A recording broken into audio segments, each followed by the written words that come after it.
à la veille du plus grand congrès mondial de cancérologie qui va débuter demain à Chicago, Nikos. Oui. Europe 1 va plus loin, s'intéresse ce matin au dossier de l'après-cancer. Oui, car aujourd'hui, la bonne nouvelle, c'est qu'on guérit dans plus de 50% des cas. C'était seulement 30% dans les années 80. Avec nous pour en parler, Mélanie Gomez, bonjour. Bonjour. Vous êtes notre spécialiste santé dans la rédaction d'Europe 1. En France, il y a autour de 3 millions de personnes qui ont guéri d'un cancer, mais ce qu'on ne sait pas, ce qu'on n'imagine pas, c'est l'après. C'est que pour beaucoup d'entre eux, l'après-cancer, c'est encore une nouvelle épreuve. Et oui, il y a eu la chimio, les rayons, puis la rémission, mais ce que beaucoup racontent, c'est qu'une fois guéris, le plus grand sentiment, c'est d'abord l'abandon.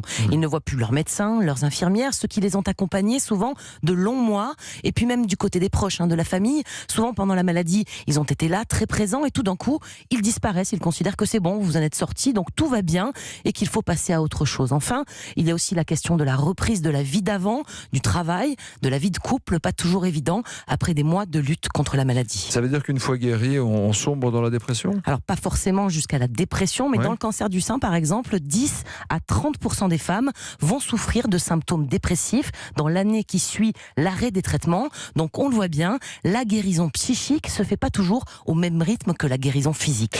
Et pour aider ces femmes et ces hommes rescapés de la vie, quelques associations en France proposent depuis peu des stages thérapeutiques. Des stages thérapeutiques post-cancer, comme l'association Passage en Vercors. Pendant une semaine, 8 femmes qui ne se connaissaient pas ont tenté ensemble de retrouver la force qu'elles pensaient avoir perdue. Au menu, randonnée, sophrologie, groupe de parole, art-thérapie. Et notre reporter Jean-Luc Boujon a passé une journée avec elles. Reportage. Nous sommes à Saint-André-en-Royan dans le Vercors, un endroit sublime, quasi coupé du monde. Ce jour-là, le groupe part pour une via cordata, une randonnée au-dessus d'une falaise où tout le monde est encordé. Là, il y aura la corde. Ouais. Et donc, en progressant, là, hop, tu enlèves la corde et tu la rapproches. Vous regardez bien le vide, vous en mettez plein les yeux et après, vous devenez des grimpeuses. Ah oui, on lâche pas. Marche, randonnée, escalade, l'activité physique, c'est la base du stage, mais des activités faites tranquillement, sans pression, explique Yann Bonamy qui encadre le groupe. C'est vraiment que les personnes reprennent confiance physique. Et c'est génial de voir les personnes qui arrivent là au début du séjour avec plein de questionnements et puis à la fin du séjour qui arrivent à aller grimper sur les falaises de près, là, sur des choses sur lesquelles ils ne s'imaginaient pas aller et voir les sourires des personnes qui redescendent. Pour nous, c'est une grande satisfaction. Car toutes ces femmes ont été atteintes d'un cancer, elles ont fait un lourd traitement de chimiothérapie et la plupart sont guéries. Et pourtant, avant d'arriver ici, elles n'allaient pas bien du tout. La maladie était toujours là dans leur tête. C'est une forme de dépression qu'il n'est pas possible de partager même avec ses proches, explique Caroline, originaire de Bretagne et atteinte de leucémie chronique. On est entouré de notre famille, d'amis, mais au bout d'un moment, ils saturent. Puis les gens, ils pensent que quand on est soigné, ça y est, on est reparti, quoi. Et pas du tout. On est encore hyper faible, point de vue psychologique et physique. Alors certains comprennent et d'autres, ils comprennent pas. Ils se disent, bon, elle a été soignée, puis maintenant, elle exagère un peu, quoi. Du coup, dans ce stage, on fait de la sophrologie, de l'art-thérapie, on parle beaucoup avec des gens qui ont vécu la même chose, donc qui ne sont pas dans le jugement, et puis surtout, on lâche prise, et voilà ce que ça donne. On a pleuré ensemble. Ouais, on a beaucoup pleuré.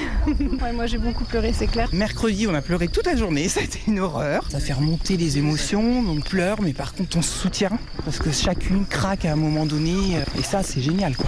Le résultat est assez incroyable, on a des femmes qui arrivent en étant très mal et qui repartent complètement changées, à l'image de Christelle qui est toujours soignée pour un cancer du col de l'utérus. Quand je suis arrivée, j'avais du mal à me nourrir. Là, je me renourris normalement. J'avais du mal à marcher parce que j'ai eu un problème à la jambe. J'étais en fauteuil au mois de décembre. Là, j'ai réussi à faire les randonnées, les activités physiques, enfin tout doucement. Et puis émotionnellement, j'ai complètement changé. Et là, si je réussis cette cordée, alors là, je serais vraiment trop fière. Mais j'ai très peur.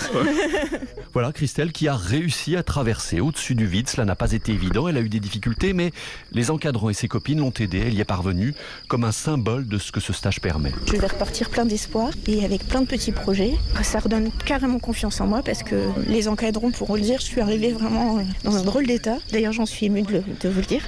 Et là, je vais repartir en pleine forme. Alors on l'a entendu, ces femmes blessées par la maladie ont eu la chance de profiter de ce séjour pour reprendre pied. Mais que se passe-t-il pour les autres, Mélanie Gomez ? Est-ce que quelque chose est prévu pour l'après-cancer ?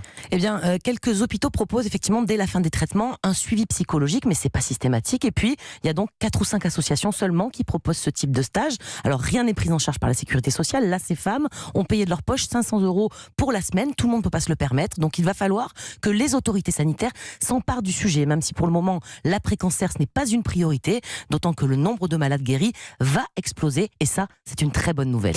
Le courage et le combat de ces femmes et de ces hommes qui ont vaincu la maladie, qui ont vaincu le cancer, qui reste malgré tout, il faut le dire, une maladie taboue.